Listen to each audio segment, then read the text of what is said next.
Assalamualaikum warahmatullahi wabarakatuh. Okay, now we are going to discuss about inversion, an introduction.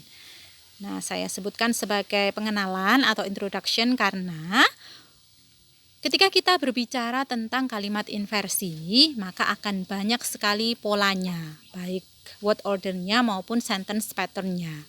Tapi di sini kita hanya akan membahas beberapa pengenalan tentang bentuk kalimat normal dan juga kalimat inversi, dan juga ada beberapa kasus saja dalam kalimat Oke, untuk table of contents-nya.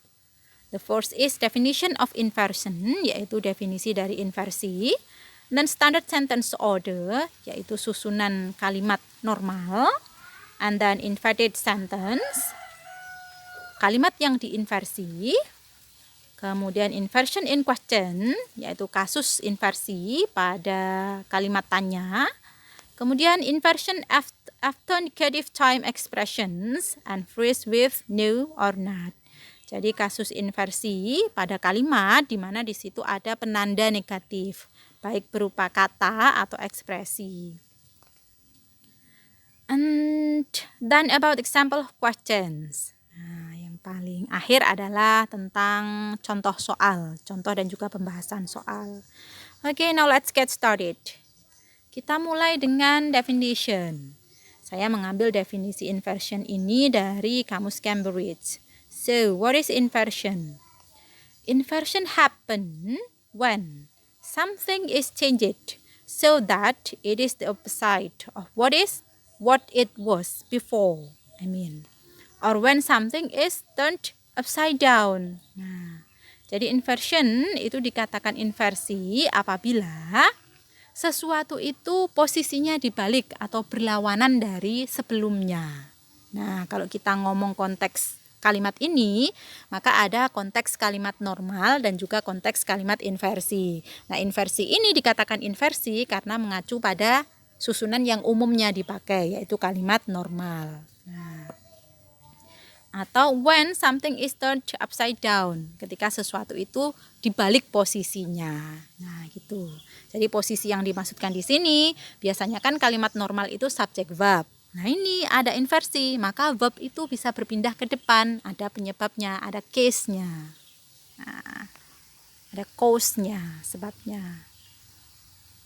Ini yang akan kita bahas. Nah, yang pertama adalah standard sentence order. Jadi susunan kalimat normal itu biasanya adalah subject, kemudian finite, kemudian complement atau ada objek. Kalau yang di sini case-nya karena are itu finite-nya berupa be, verb be, maka diikuti oleh complement. The teachers itu sebagai subjek, kemudian are sebagai finite, kemudian here complement. The teachers are here. Nah, jadi subjek, finite, complement. Ini adalah susunan kalimat normal. Kemudian susunan kalimat normal yang lainnya adalah subjek, finite, objek. Subjeknya he, finite-nya concourse, kemudian objeknya his world.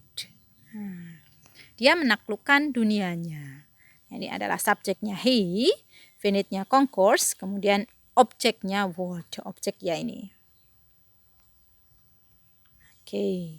Kemudian bagaimana dengan inverted order? Bagaimana dengan bentuk inversinya? Nah, a sentence is in inverted order when the main verb or auxiliary verb.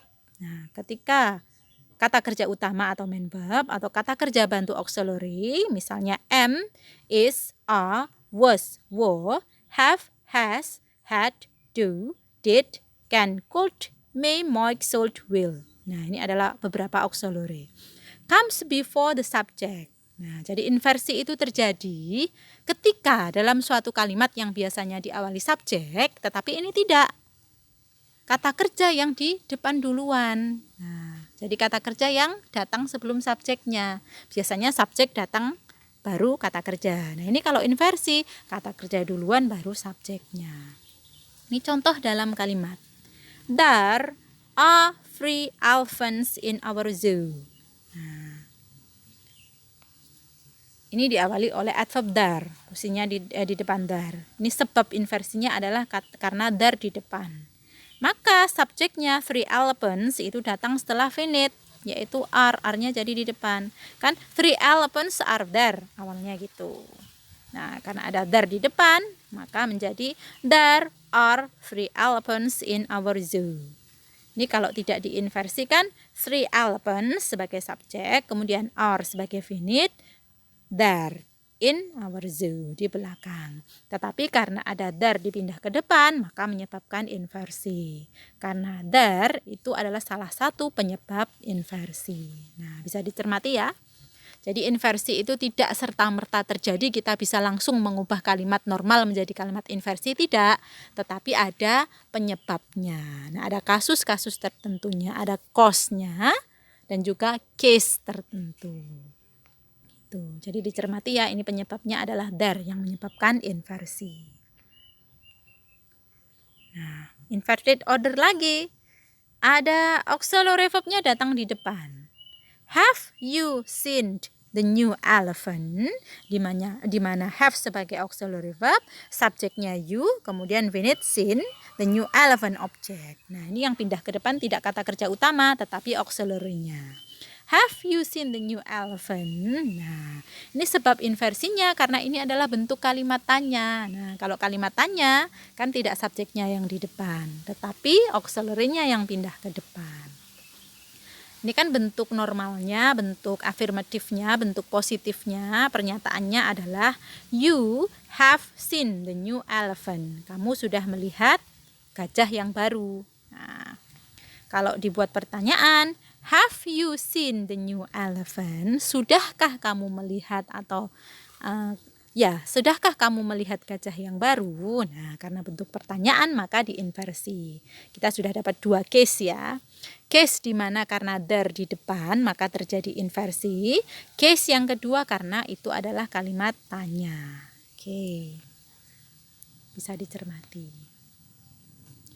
Nah, ini inverted sentence in question. Nah, susunannya ketika dalam kalimat pertanyaan terjadi inversi, maka auxiliary verb di depan diikuti subjek, baru verb, setelah itu objek. Nah, will sebagai auxiliary verb, kemudian subjeknya adalah you, kemudian verbnya adalah take, karena ini will ya, will itu diikuti oleh kata kerja ke satu, will you take, kemudian be exam sebagai objeknya.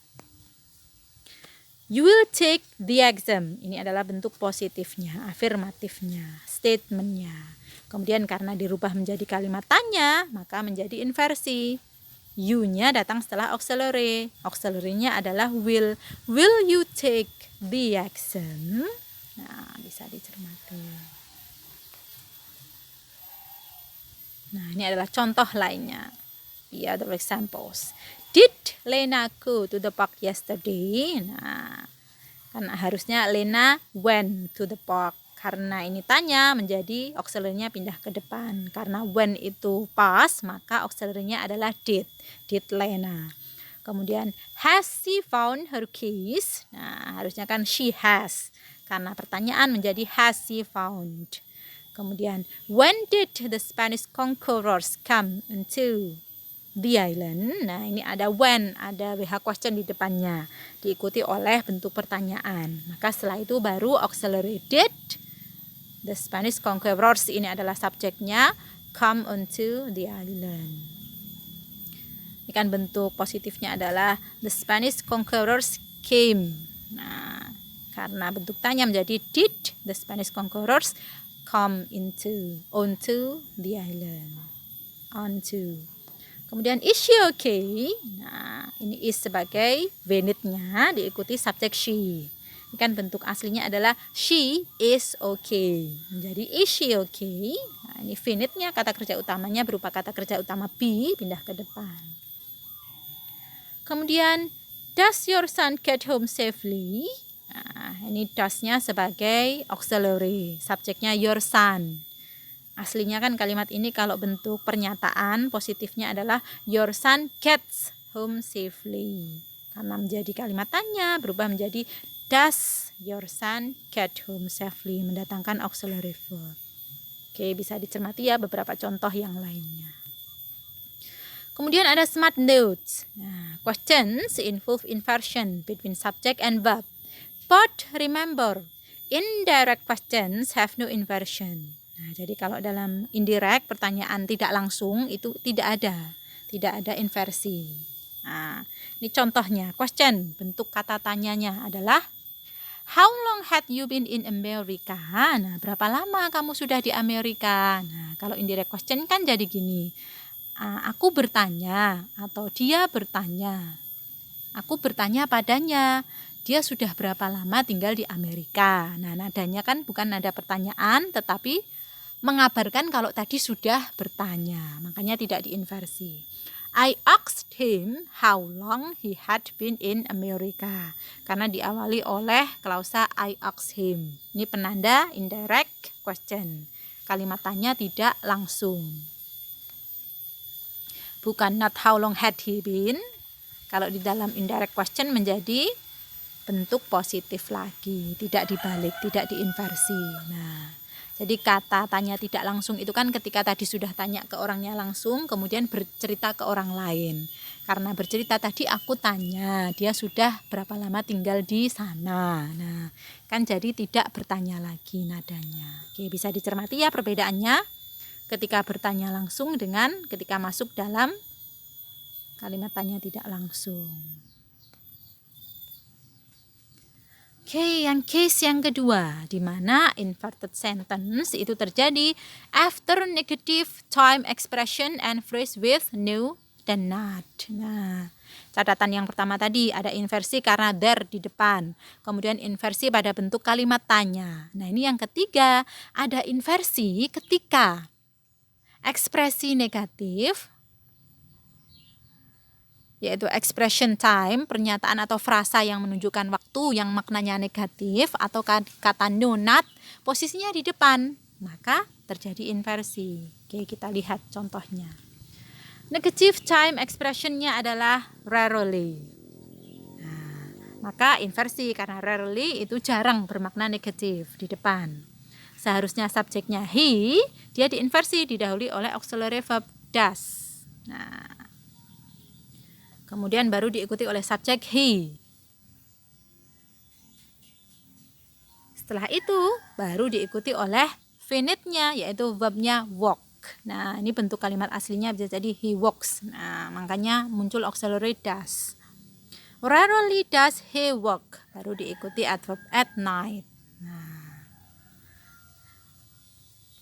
rarely does he walks at night. Bukan rarely he walks. Nah, ini kenapa muncul auxiliary verb does? Karena bentuknya present walks. Nah, jadi auxiliary-nya adalah karena he, auxiliary-nya adalah does. Kalau they, do. Nah, masih ingat ya. Jadi, rarely does he walk at night.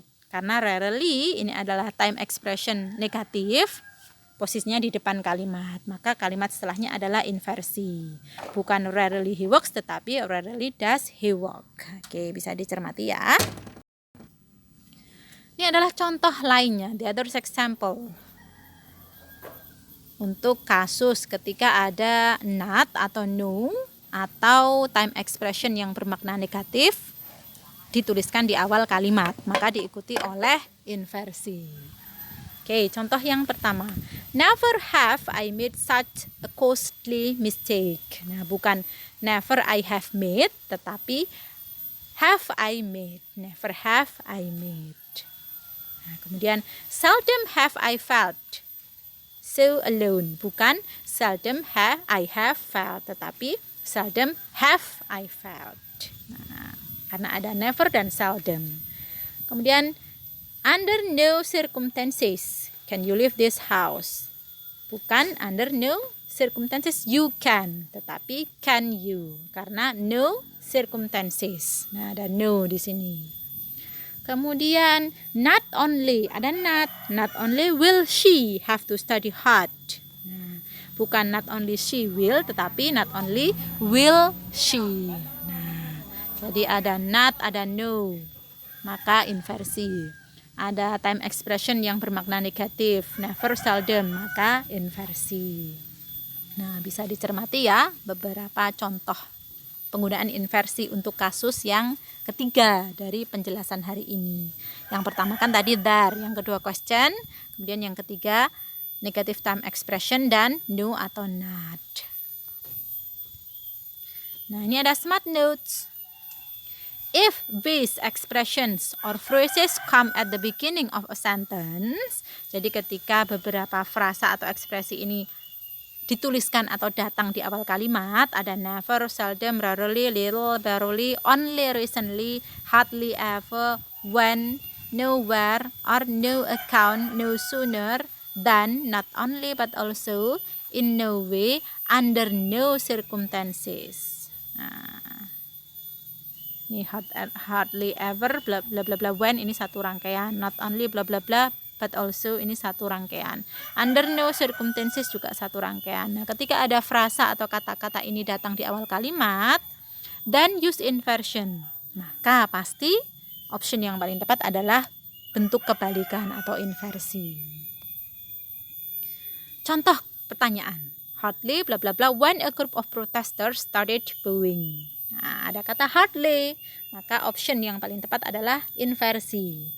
Nah, masih ingat ya, inversi ada finitnya yang di depan atau auxiliary-nya yang di depan. Nah, ini had the president arrived, the president had arrived, the president arriving, the president had been arrived. Nah, jadi kalau inversi tidak mungkin subjeknya dulu. Kalau nggak finitnya dulu ya auxiliary-nya dulu. Jadi dari option ini yang paling nggak mungkin adalah B, C, D. Karena subjeknya dulu, presiden, presiden, presiden. Nah, jadi option yang paling tepat adalah yang A. Had the president arrived. Dengan bentuk aslinya hardly the president had arrived. Nah, karena inversi menjadi had the president arrived. Nah, bisa dicermati ya.